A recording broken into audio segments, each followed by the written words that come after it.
एक खुशखबरी मिली है। हमारी टीम्स के हार्डवर्क से और आप सभी के सहयोग से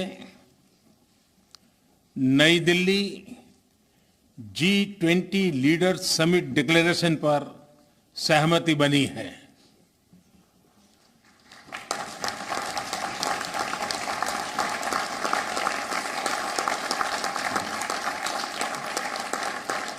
मेरा प्रस्ताव है कि इस लीडर्स डिक्लेरेशन को भी एडॉप्ट किया जाए।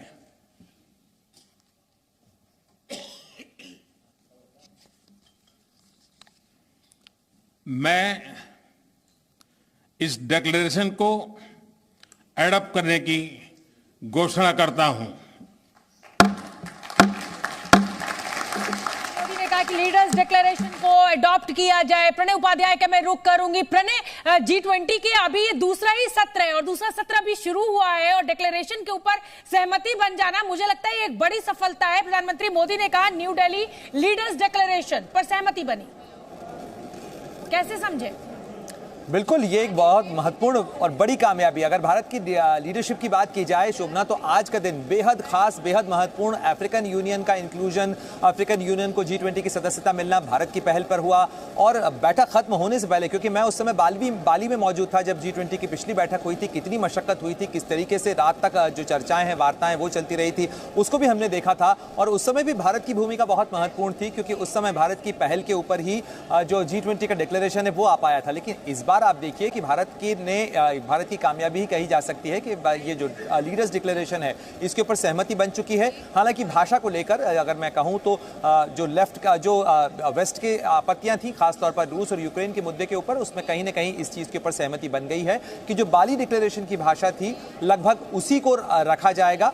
उसमें किसी तरीके का बदलाव या कोई तलखी जो है नहीं जोड़ी जाएगी उसके अंदर। साथ ही जो व्यापक मुद्दे भारत ने रखे थे मंच के ऊपर, माना जाए कि दुनिया भर की सहमति है उन मुद्दों को लेकर। अगर बात की जाए क्लाइमेट फाइनेंसिंग की, क्लाइमेट जस्टिस की, इसके अलावा जो डिजिटल पब्लिक इंफ्रास्ट्रक्चर जिसकी बात भारत लगातार कर रहा है, उसके मुद्दे के ऊपर भी व्यापक तौर पर सहमति जो है वो फिलहाल इस मंच के ऊपर देखने को मिली है। इसके अलावा जो आर्टिफिशियल इंटेलिजेंस से लेकर साइबर सिक्योरिटी और ये जो बढ़ती हुई उभरती हुई दुनिया की जो चुनौतियां हैं, उनके मुद्दे के ऊपर भी किस तरीके से मिलकर साथ काम करना है। साथ ही जो बहुपक्षीय बैंक हैं, खासतौर पर मल्टीलैटरल डेवलपमेंट बैंक्स, उनके अंदर सुधार होना चाहिए। इन तमाम मुद्दों के ऊपर भारत ने जो प्रस्ताव रखे थे और खासतौर पर बीते कुछ महीनों के दौरान जो करीब 200 से ज़्यादा बैठकें हुई हैं G20 की पूरी प्रक्रिया के दौरान, उसके अंदर सहमति बनी है। और अब उस सहमति की परिणति आज आपके सामने है, क्योंकि लीडर्स डिक्लेरेशन के ऊपर एक सहमति बन चुकी है। और खासतौर पर वो जो मुद्दे हैं, अभी भी 2 सत्र जो है, कहा जाए एक सत्र अभी और बाकी है, और उस सत्र के बाद ये देखना होगा कि किस तरीके से ये लीडर्स डिक्लेरेशन तो न केवल सामने आता है, बल्कि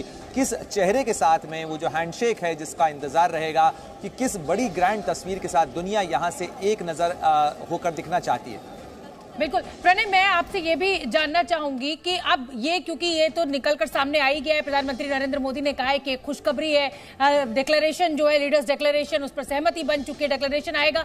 तो कल जब तीनों सत्र फाइनल हो जाएंगे उसके बाद ये डिक्लेरेशन की भाषा और डिक्लेरेशन पूरा सामने आएगा दुनिया के?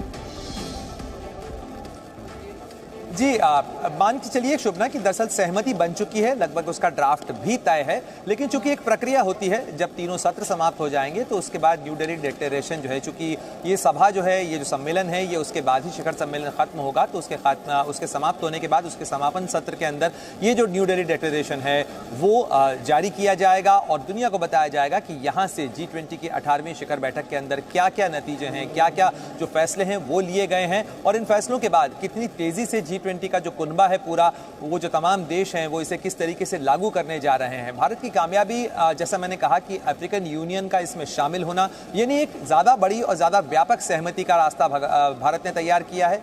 इसके अलावा इसकी एक बड़ी कामयाबी कही जा सकती है कि भारत ने जिन मुद्दों को उठाया था, चाहे वो वन अर्थ हो, वन फैमिली हो, वन फ्यूचर हो, ये वो मुद्दे हैं जो कि सुनने में बड़े सहज लग रहे हैं, लेकिन उसके अंदर व्यापक सहमति की बात जिस तरीके से भारत ने की है, उसके ऊपर भी दुनिया की मुहर लगी है। घोषणा पत्र जैसी भाषा संभव, मैं इसको समझना चाहूंगी, क्योंकि बाली में रशिया के जो विदेश मंत्री थे वो नाराज हो गए थे, बैठक बीच में छोड़कर चले गए थे। तो अब ये बाली जैसी भाषा के क्या मायने निकाले जाएं प्रणय, क्योंकि इस बार तो विदेश मंत्री रूस के यहाँ पर मौजूद है और अच्छी खासी सहमति की बात की जा रही है, तो उस भाषा से हम कैसे समझे? मैं चाहती हूँ इस पर थोड़ा सा प्रकाश डालें। देखिए, भारत ने कूटनीतिक संतुलन साधने की कोशिश की है।